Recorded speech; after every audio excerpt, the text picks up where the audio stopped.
you've got half the class again. You've got half the class and only 4 people. It's all right. But 2 is enough to work with. So, all right. So first couple of things. You're reading the Amy Tan essay for next time, The Language of Discretion. Also, that Elizabeth Hamilton lecture that I told you guys about for extra credit is tonight at 6 o'clock. It probably won't run all the way until 8, but they kind of block off that amount of time for it. If you want to go and you haven't already registered, you can do so on Canes Connect. They'll give you the Zoom link. Anybody have any questions about anything before we get started? So we already talked a little bit about the reflection papers that resolve your issues there, for now at least. Okay. Any other questions about anything? And yes, we can probably go outside next time as long as the weather holds out. Is somebody trying to get in? Or is there a different door? Oh, okay. Yeah, all right. Okay. Oh, and the lecture before the one I watched from last Thursday, I think when it followed Tuesday, you asked what, if anyone knew what the Trojan horse was. Okay. Or the Trojan War. Yeah. Okay, you But nobody raised their hand when we were like, nobody. I was like, I do.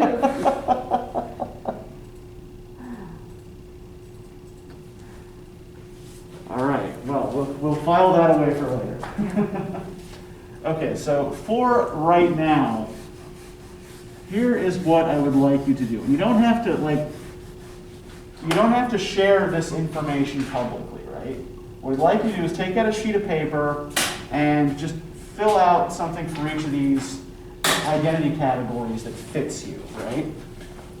Now, how would you define yourself in terms of these different identities?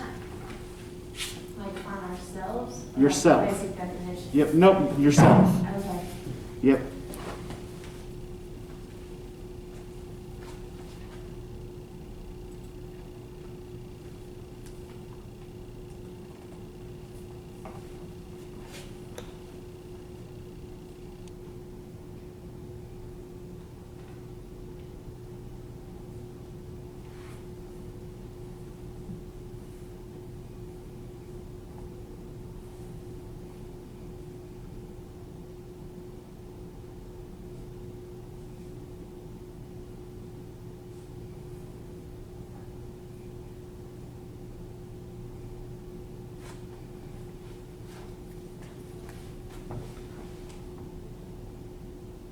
And again, remember that this is not something you have to share with the class, right? So this is, you can keep this private.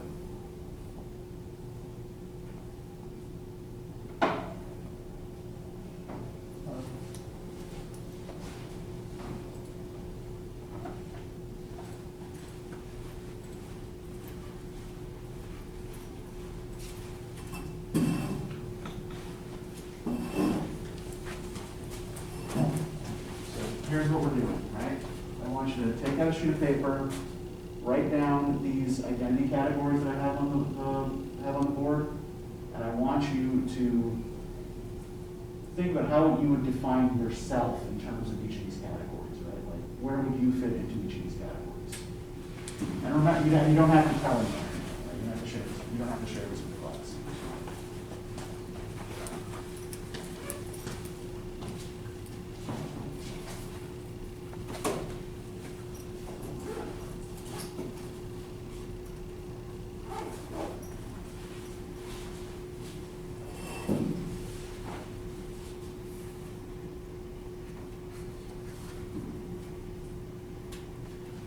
When everybody's done, I'm going to have some questions for you about this.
Okay, so I'm going to ask you a couple of quick questions about this.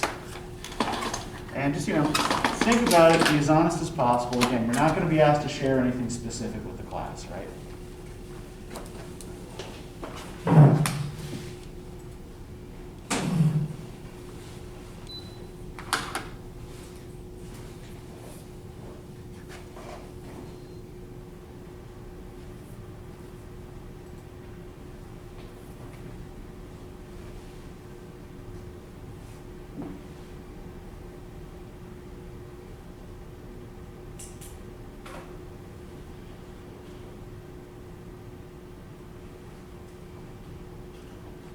So the first question I want you to think about is this, right? The part of my identity that I am most aware of on a daily basis is what? Okay, you can just answer quietly. Yeah, just do this for yourselves, right?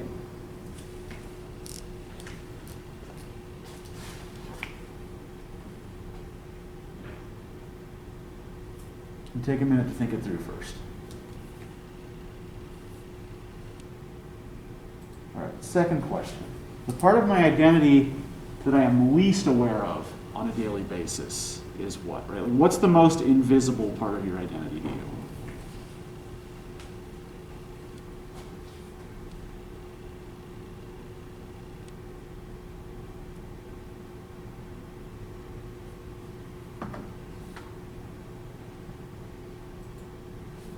Third question. The part of my identity that was most emphasized or important in my family when I was growing up is?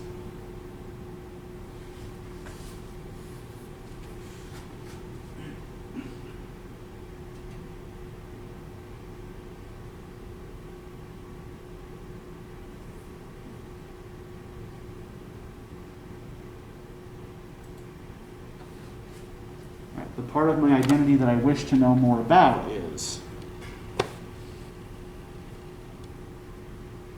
Oh, and I see some faulty proofreading on my part here. We all make mistakes.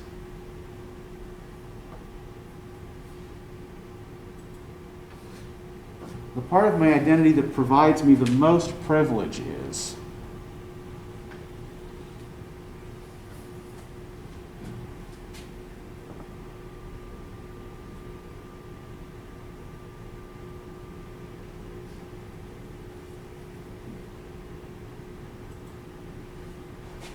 The part of my identity that I believe is most misunderstood by others is?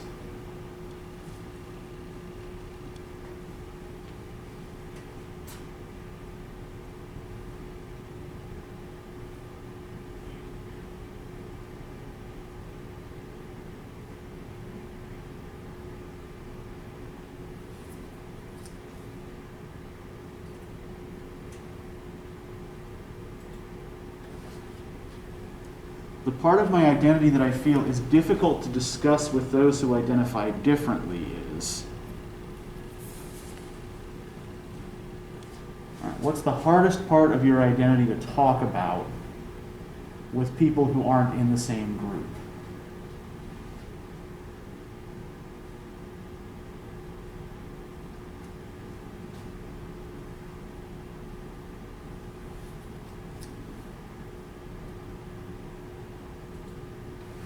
And finally, the part of my identity that makes me feel discriminated against is what?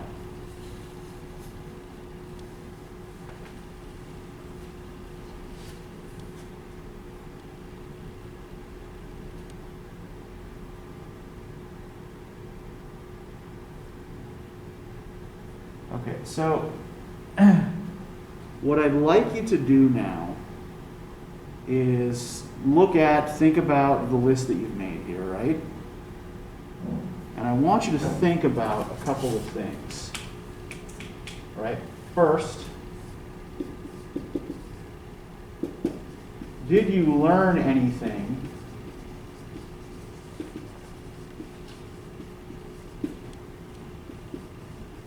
about your identity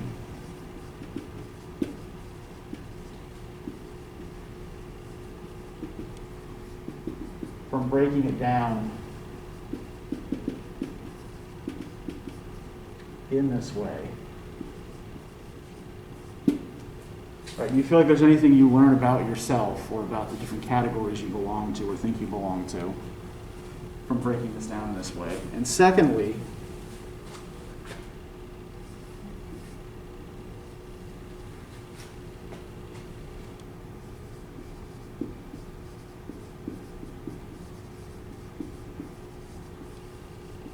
which of these categories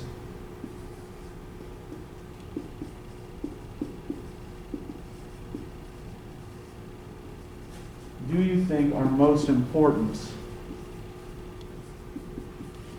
to the way you see yourself?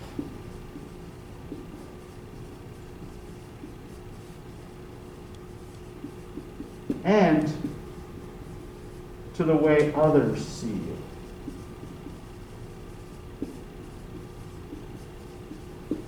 Now, you are going to be reading these out loud, so just refer to general categories, right? You don't have to refer to specific things that you said about yourself unless for whatever reason you want to, right?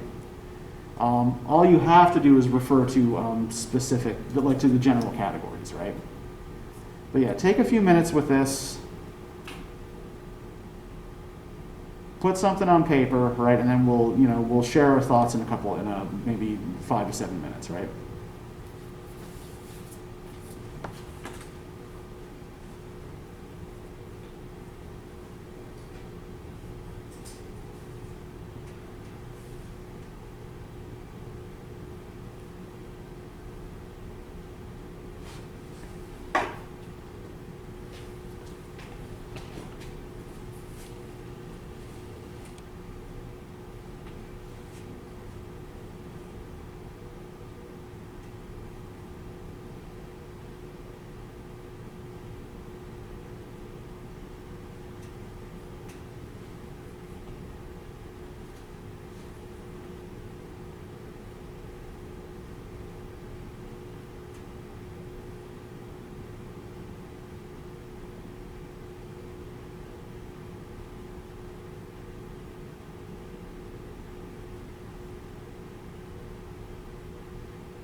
Everybody done?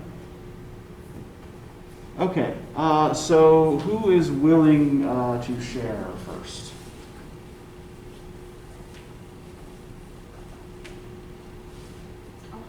Okay, yeah, go ahead, Elizabeth. No questions for Audre? No, this.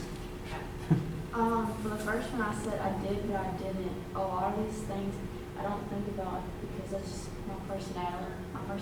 Because I just like, I just like don't care about those things. Like to me, I'm just like, I just kind of like go with it, and I don't really care about that with other people. And then the second one, I said I think the most important one that like I see is education.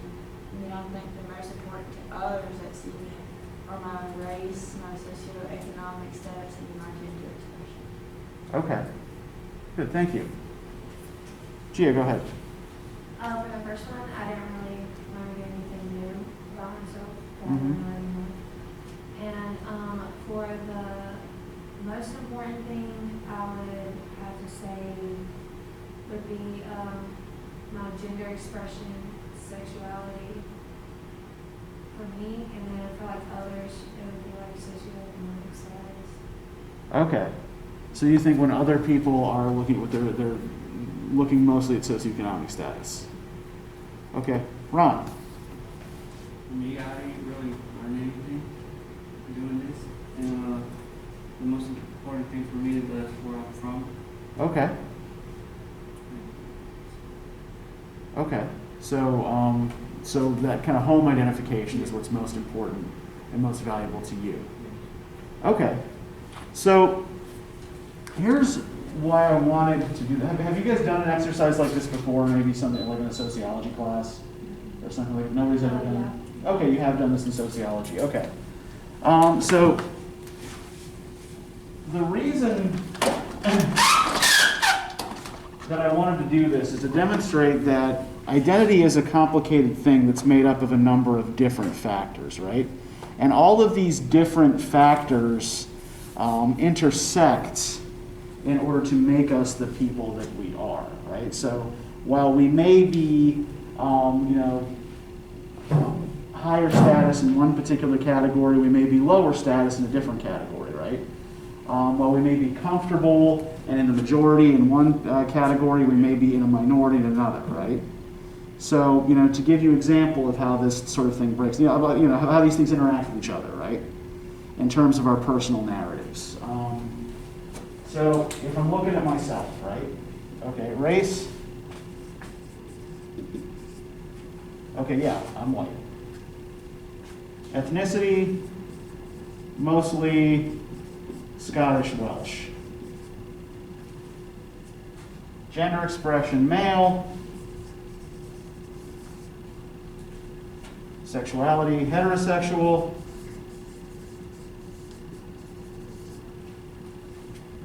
So all of this puts me fairly solidly in what within most Western democracies is a pretty privileged demographic, right? Religion, right? Raised Methodist, non-practicing.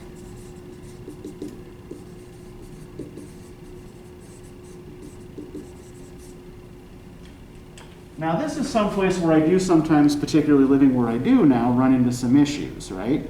Because if we think back to, that first day when we talked about, what was one of the first questions people around here started asking me when I met them? What church do I go to, right? Well, I don't, right? So because I'm not religious, that sometimes makes some of my neighbors suspicious of me, right? Socioeconomic status. So, as an educated college professor, I'm pretty solidly middle-class white collar, right?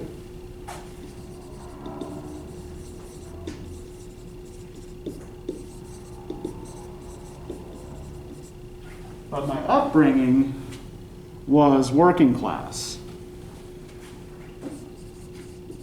My dad was a pipe fitter at the nuclear plant, and my mother was a secretary for the state agricultural service. So this combined with my level of education, right, I have a PhD, has sometimes created some tension in my family, right? Sometimes some disagreements with my relatives, right? So for example, when I was in graduate school, my father became very sick. He had a brain tumor. It was malignant. He was given 2 years to live. So I was at the time living in DC and going to graduate school. I believe I mentioned graduate school already. Never mind. So I was coming home as often as I could to help out. But the family expectation was that I would give grad school up and come home and help out full time. So because I wasn't willing to kind of like give up the amount of money and time I'd already invested in graduate school, you can't kind of just quit a graduate program, pick back up, and return to it. This created a lot of arguments with my mother and my sister. So even within a family, right, some of these differences in the way you identify can be a source of tension and of conflict, right? Oftentimes, these things come into conflict even, with each other within yourself, right? I was seriously conflicted about whether I should remain in grad school or move back home to help my dad, right? Whether I could still continue doing this from 4 hours away. So what we're talking about here is a notion that sociologists and psychologists call intersectionality.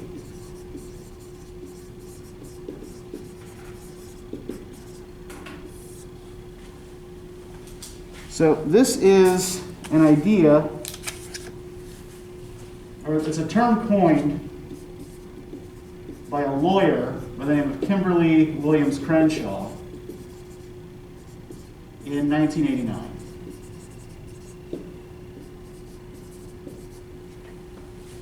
And essentially what it means is that identity is a complex structure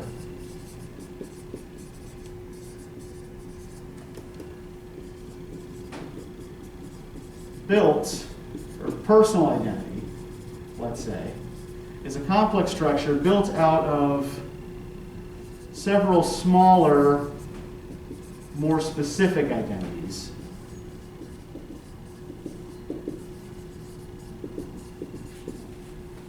And what forms our personality, what forms our sense of identity,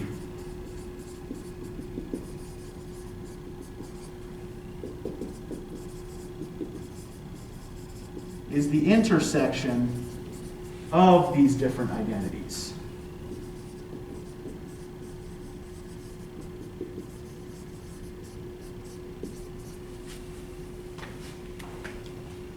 That the way I experience the world, the way I move through the world, and the way I interact with other people is all in some way dependent not just on one of these categories or even a few of these categories, but on all of them. So this grows out initially of feminist theory. Now, how many of you know anything about the different waves in feminist thinking?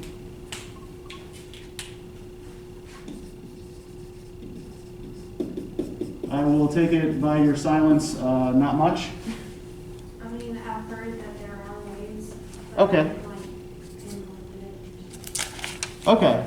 If you say it, I'll probably do it. Okay. So what, if anything, would you associate with first wave feminism? Like, when would this be taking place? Do you know? To walk right to vote, Yeah. suffrage. Yeah. Basic legal rights, right?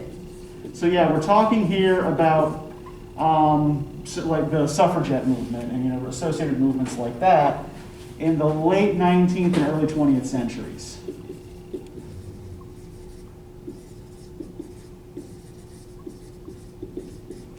So yeah, what they were looking for was the right to vote, the right to own property, and things like rights over their own children, right?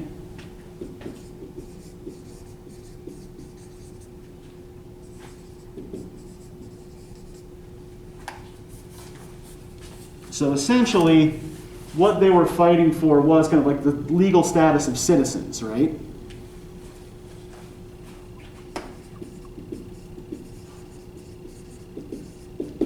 Even if not kind of purely equal citizenship level. Now, if I mention second wave feminism, what does that make you think of? Would that be like, them getting into like the workforce? Yeah, that's a big part of it, right? So about what time period are we talking about here? When in the 20th century do we think this is happening? Maybe like around the 60s? Yeah, like the 60s through the 1980s, right?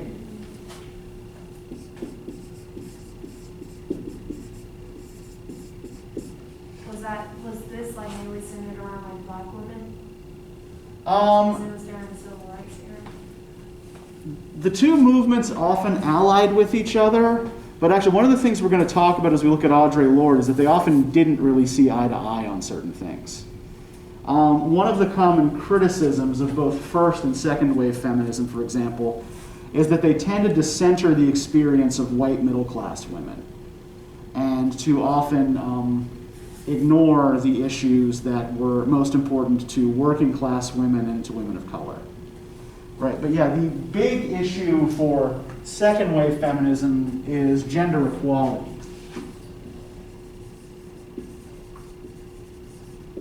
Right to work outside of the home for married women, right? Equal pay, right? Something that is in many professions still an issue. And reproductive rights. Right? Rights to abortion, rights to contraception, things of that nature, right? And it's where some of the right to work and the equal pay issues, like these are some of the things we're actually going to focus on when we start talking about intersectionality and where criticisms came in from other feminists of second wave feminism, right? Now, what about third wave feminism? Don't know? Are we still in the third wave? Debatable. This is something that people kind of disagree about. Whether there is kind of a fourth wave that's happening now, or whether we're in kind of the late phases of this third wave, right? So the third wave starts in the 1990s.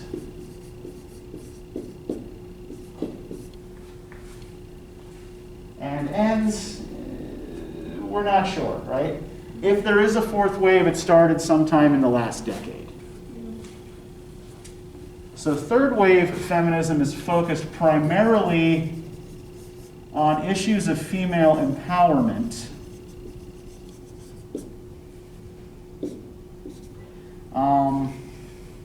and on individuality and diversity.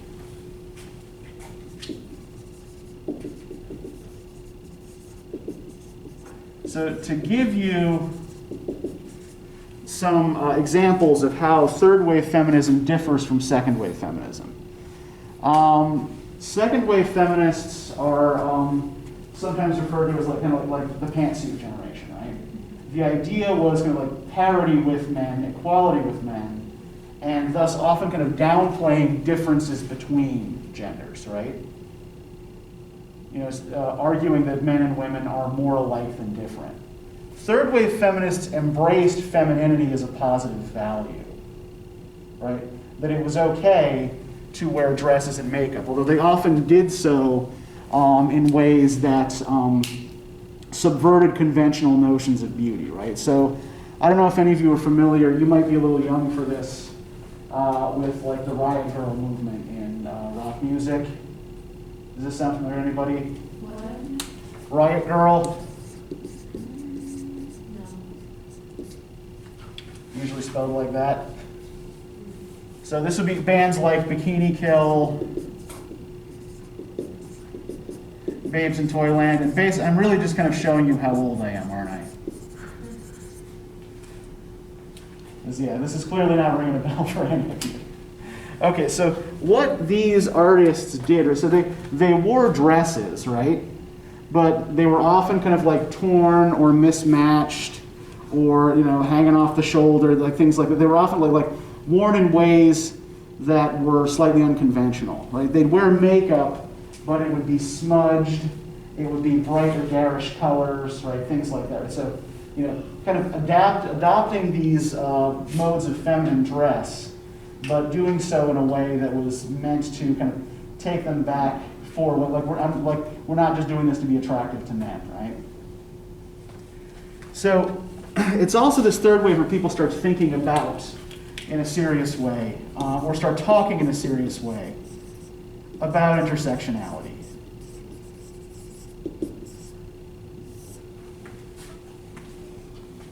Because this is regarded, again, as one of the failings of the first and second wave, right? That it was insufficiently attentive to the needs of all women.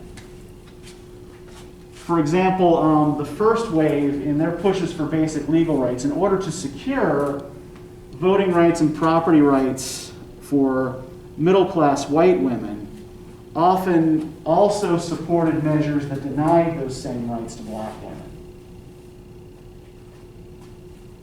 And in the second wave, again, like these issues of the right to work outside the home and issues of equal pay, particularly in white-collar jobs, didn't mean as much to women of color who were used to having to work anyway and who were often locked in low-skill, low-status, low-paying jobs, right?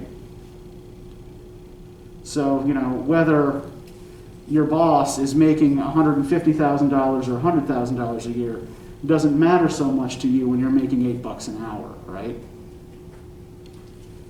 So intersectionality is an attempt to address some of these traditional blind spots, right? And that's the interpretive context through which I think it's most useful to look at Audre Lorde. So Audre Lorde is writing this in the late 70s, but she survives into the early 90s, right? By the time she writes this in 1977, she's already a cancer survivor. But she's thinking about a lot of these issues and writing about a lot of these issues before they really become articulated in any kind of broader intellectual movements. So let's move from this to the Lorde essay. What did you guys think of this? How did this go for you? That's a little difficult to read. Okay, what made it difficult? Like her choice of words and her sentences. Okay, It's like it was hard to follow. okay. Can you give me an example?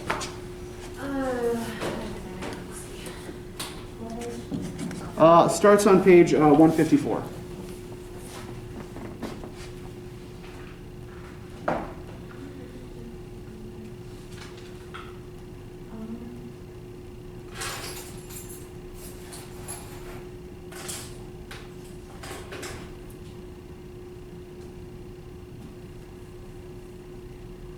Like, I know she's like basically saying like women shouldn't be quiet, like silence themselves. Okay. But I don't know. She just says that in a much more difficult way. Okay. Well, let's think about kind of let's try to go through this and think about why that might be, right? And kind of what the point of the structure and style of the argument is here, right? So first off, do you get any sense here of who her audience is? Do we get that from reading the introduction or from anything she says? So who is she writing to here? Who is this for? Women It's for women, yeah. of color, or just women in general. Well, what do you think? I mean, isn't she a woman of color? She is. kind of, she speaks about, you know, black women. Mm-hmm. So I would say maybe she's talking to black women. Okay. Are there any points at which she gestures to women of other ethnic or racial identities?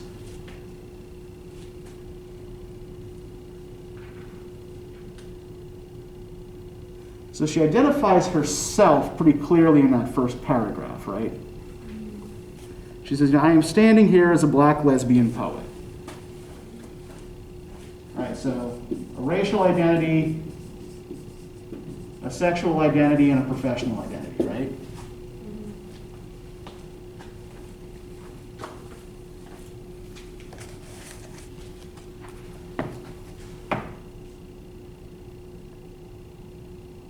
And then what is she doing in that first paragraph? What is she sharing in that first paragraph? Apart from, you know, this affirmation of her own identity.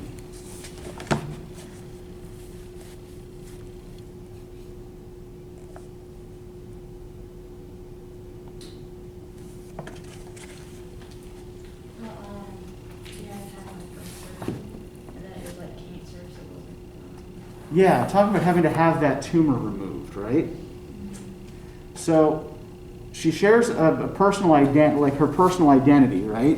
And then this very personal medical story, right?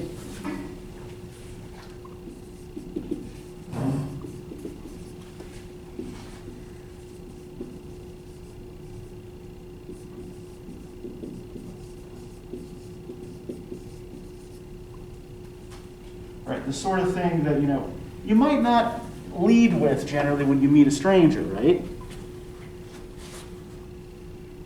Now, why do you think she is sharing this very personal medical story here? She says that she's got like 2 doctors, one female, one male. Uh-huh. There's a 60 to 80% chance that the tumor was malignant, and then at the very end, she says the drug was benign. Uh-huh. So it was like, I guess she's like basically telling us like, no matter like really who you talk to, like they were both wrong. Okay, they were both wrong, right? Yeah. Although, yeah, the odds that they gave for the tumor being malignant, right? 60 to 80, right? Those are really good odds that it's malignant, right? Mm-hmm. But also not 100%. Yeah. But I think the part that we're skipping over here, right, is what she says. Like after she says the tumor was, after she states the chances the tumor was malignant, right? Between the telling and the actual surgery, there was a 3-week period of the agony of an involuntary reorganization of my entire life. So what is she suggesting she's going through in the 3 weeks? She's prepared to die. Yeah. She's getting all her things in order. Yeah.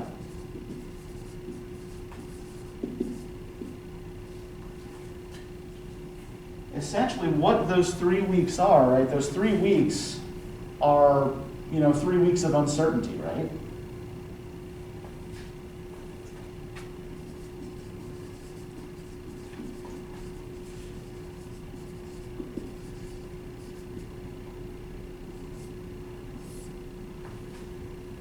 And, having to face mortality.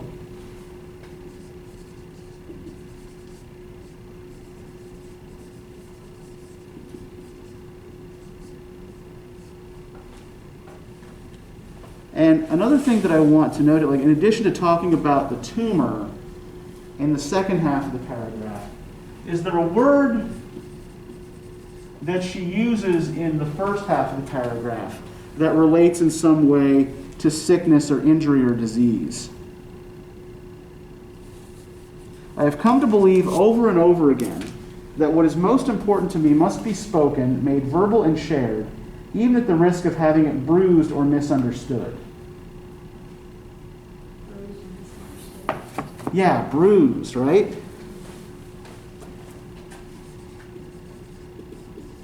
Right, so we're already seeing, even in the first paragraph, a strand related to bodily injury, right, or bodily harm.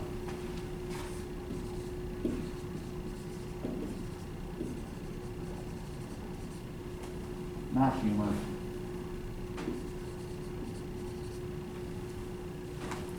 I think my brain involuntarily combined harm with tumor there. So, in the next paragraph, right, she says, within those 3 weeks, I was forced to look upon myself and my living with a harsh and urgent clarity that has left me still shaken but much stronger. This is a situation faced by many women, by some of you here today. Some of what I experienced during that time has helped elucidate for me much of what I feel concerning the transformation of silence into language and action. So she's setting up a binary here in this last, actually she's setting up 2 binaries in this last sentence, but part of one of them is implied. So what is she opposing to silence? What is the opposite for her of silence? Yeah, language specifically, right, is what she is setting up as its opposite, right?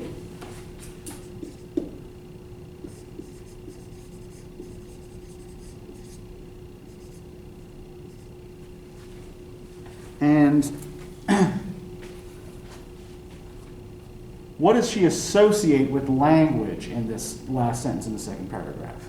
Action. Yeah, language is associated with action.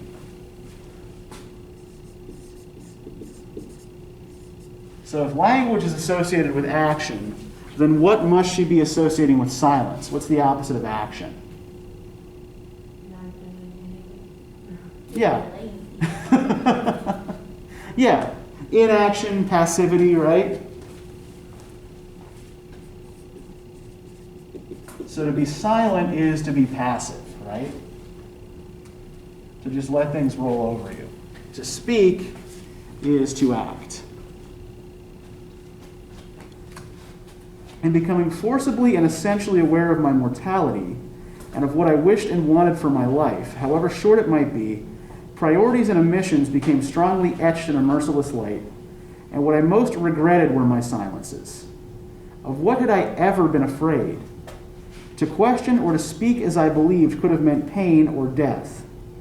But we all hurt in so many different ways, all the time, and pain will either change or end.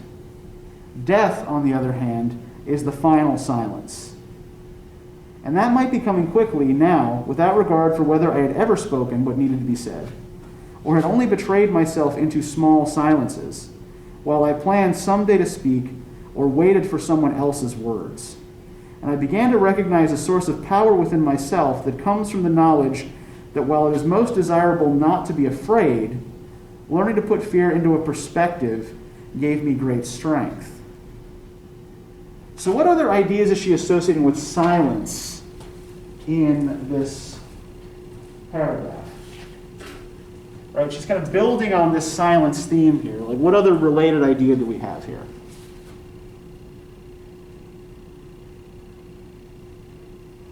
Death is the final silence. Yeah, silence here is associated with death, right?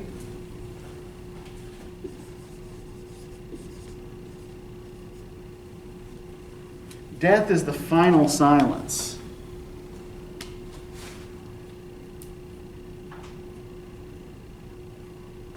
How is death here depicted as being different from pain?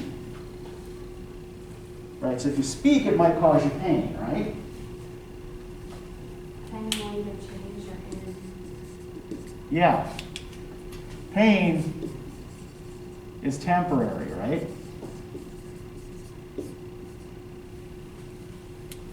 Death is forever.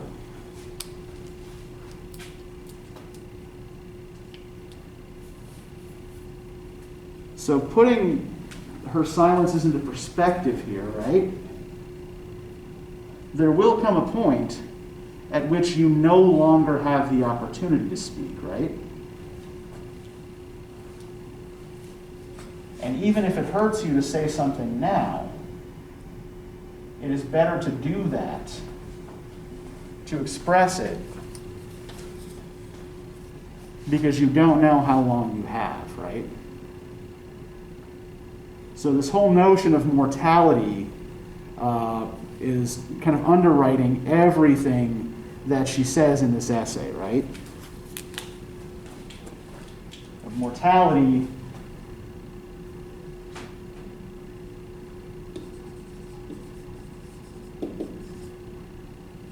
which is also, I think, associated with a lot of this language of bodily harm that she uses, right? Like noting that, life is fragile, the body is fragile.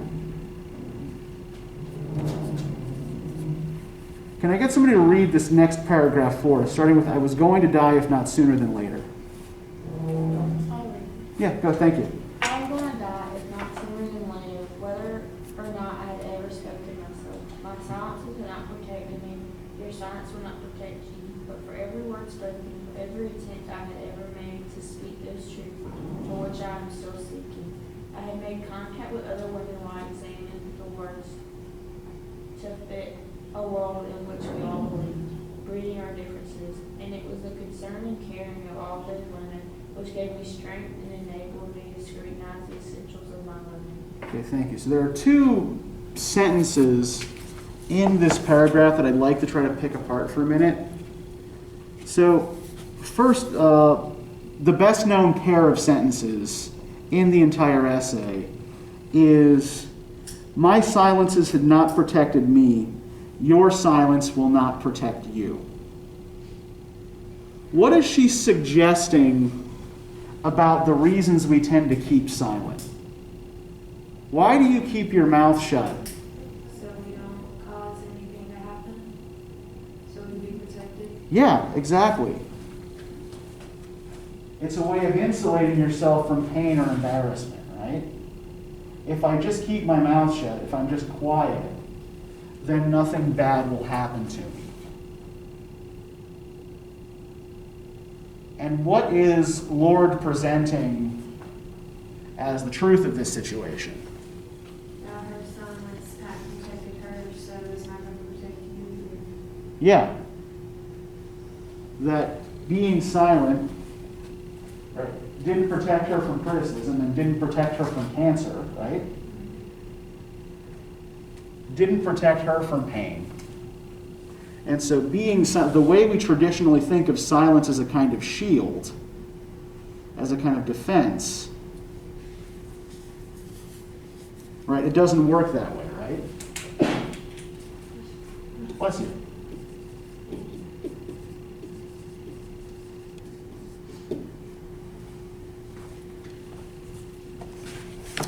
So she's trying to reorient the way we think about silence, right? Now, the rest of this paragraph here, this is a sentence that it's a little bit long. There are a lot of clauses, and I admit I find reading this sentence a little confusing, right? So I kind of want to work on teasing out what this means here. But for every real word spoken, for every attempt I had ever made to speak those truths for which I am still seeking, I had made contact with other women while we examined the words to fit a world in which we all believed, bridging our differences. What does that mean? What do you guys think that means?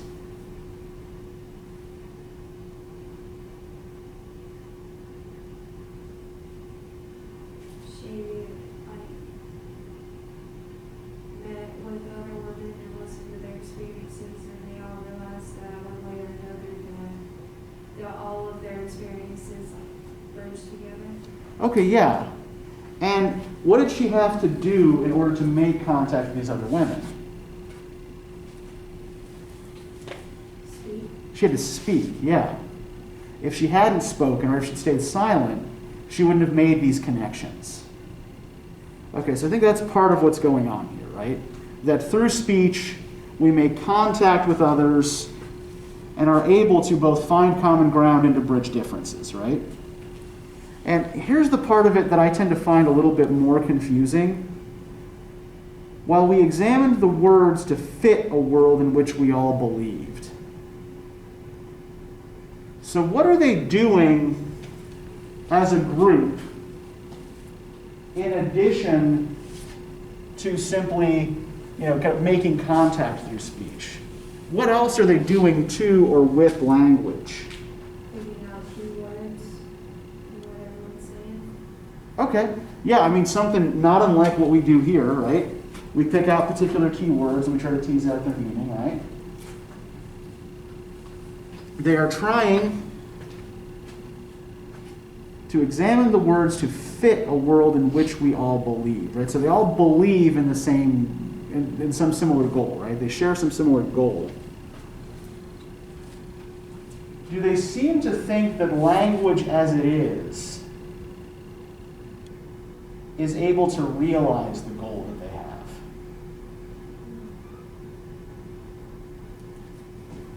So yeah, so this examination of language seems to be geared towards creating something new, right? Instead of simply analyzing what exists. So language is a kind of creative process, right? And also language is a collaborative process.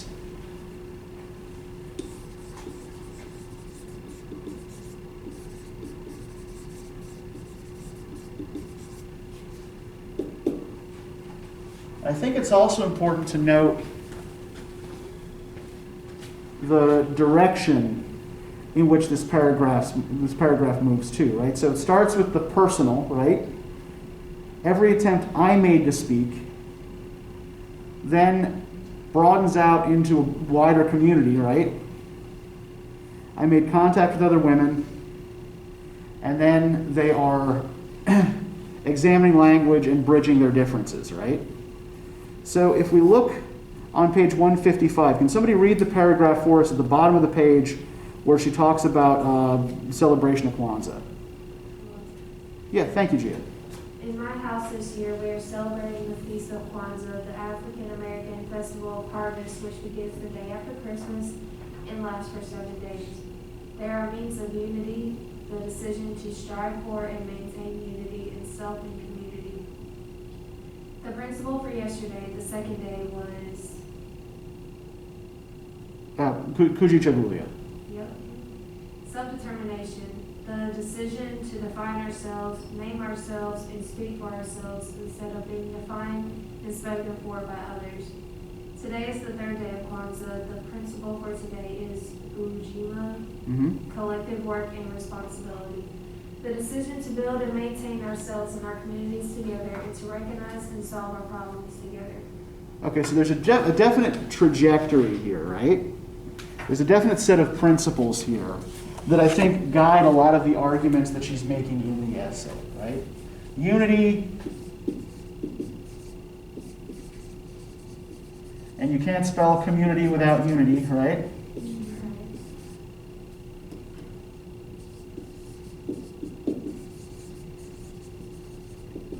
Self-determination, right? So the role of the individual, and then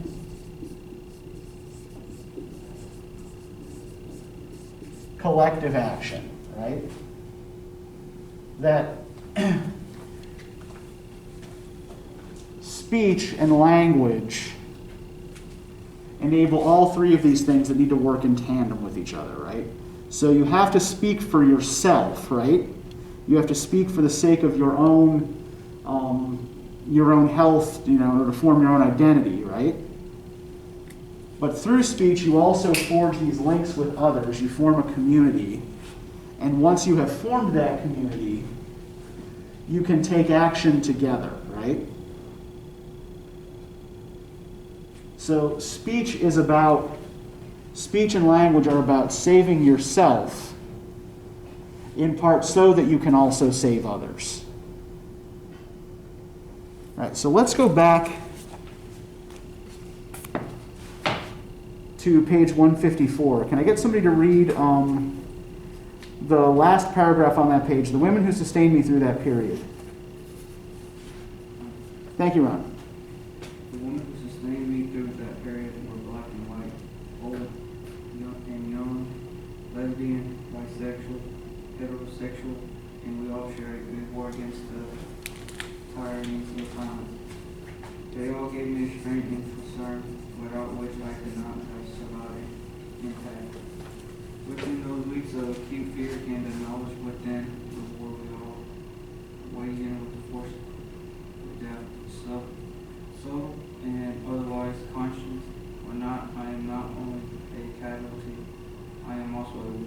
Okay, thank you. So 2 things to point out here. I've got another word now associated with silence, right? Tyranny. How is silence like tyranny?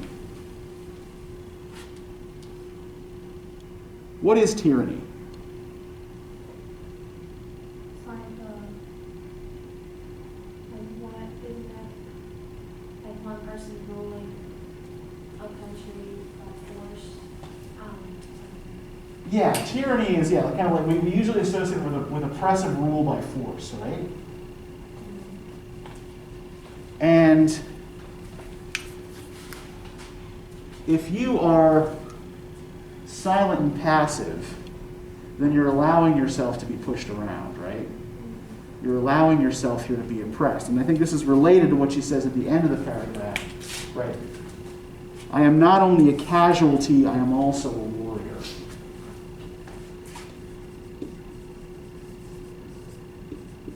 What's the difference between thinking of yourself as a casualty and thinking of yourself as a warrior? Thinking of yourself as a casualty, you'll really just roll with the punches and try to save yourself. But as a warrior, you fight for yourself. You fight for what you believe in, and you stand up for it.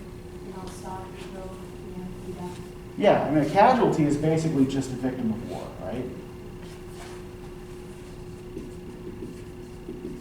But So what if, basically saying don't be a victim.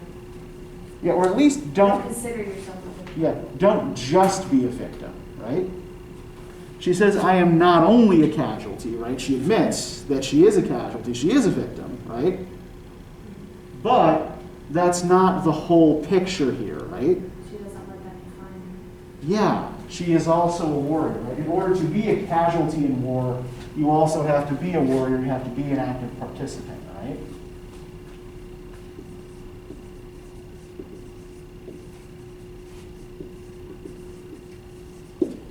So here, we've got one of those moments of intersectional identity, right? That, remember that, casualties of war are also typically those who fight in the war, right?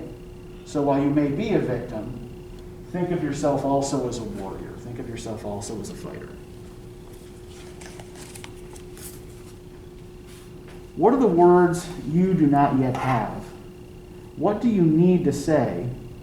What are the tyrannies you swallow day by day and attempt to make your own until you sicken and die of them, still in silence? Perhaps for some of you here today, I am the face of one of your fears. Because I am woman, because I am black, because I am lesbian, because I am myself, a black woman warrior poet doing my work, come to ask you, are you doing yours? Why is swallowing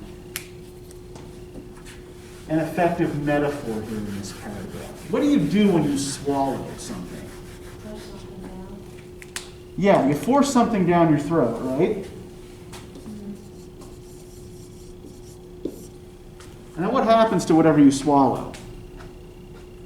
You can either get choked on it. Okay, assuming you don't choke. It just goes throughout your body. Yeah. It's that acid and then Yeah, you swallow it, you digest it, you incorporate, absorb it, right? So you swallow, you take something external,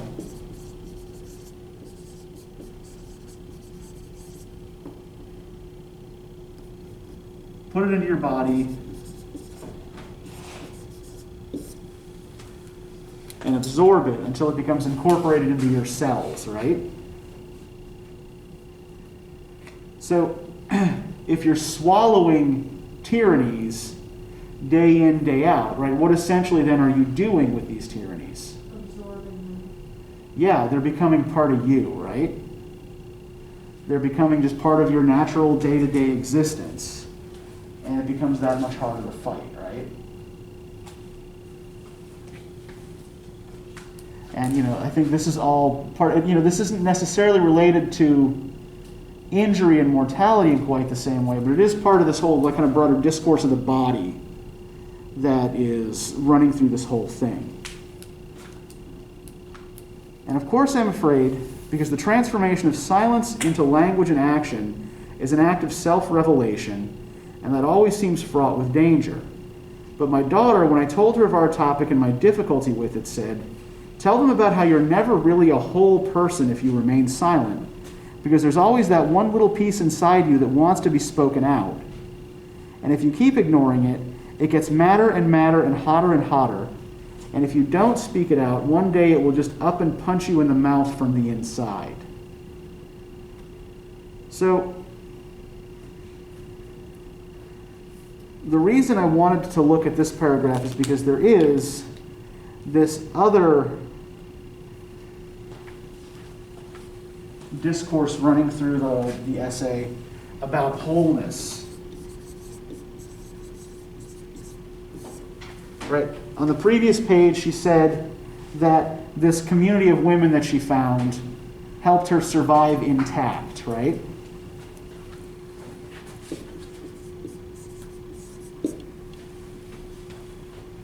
And here she says you're never really whole if you remain silent.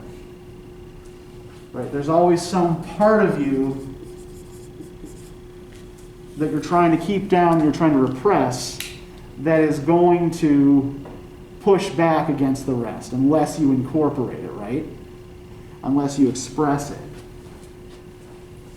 And I think that this relates to the whole notion of community formation that she's talking about here.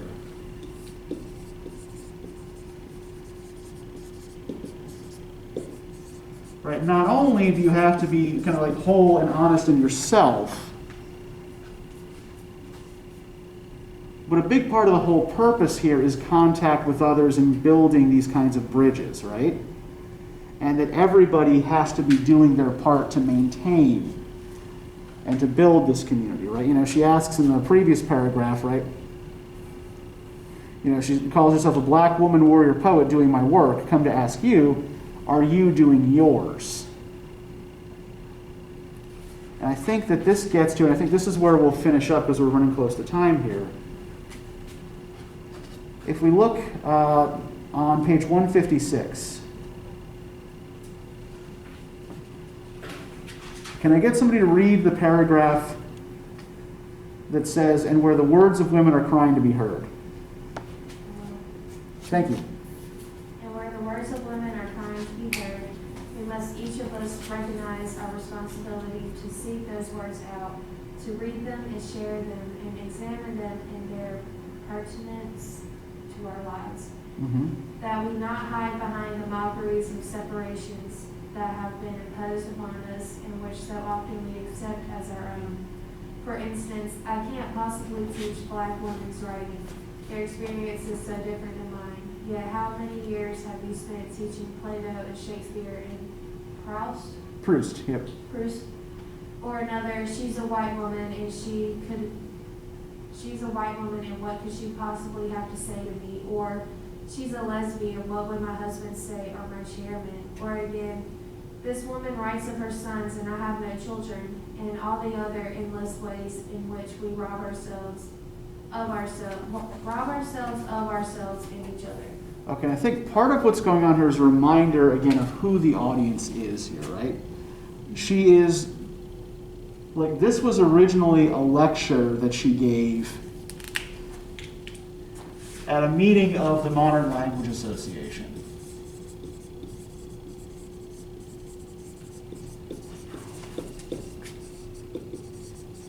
So the MLA is a professional organization for, essentially for professors of literature and writing, right? Is that where MLA format came from? Yes, yes it is. But yeah, so she's speaking to an audience, not just of women, but primarily of academics and writers, right? And what is she trying to tell this audience of academics and writers to do in this paragraph? To be open. Okay, yeah, to be open, right?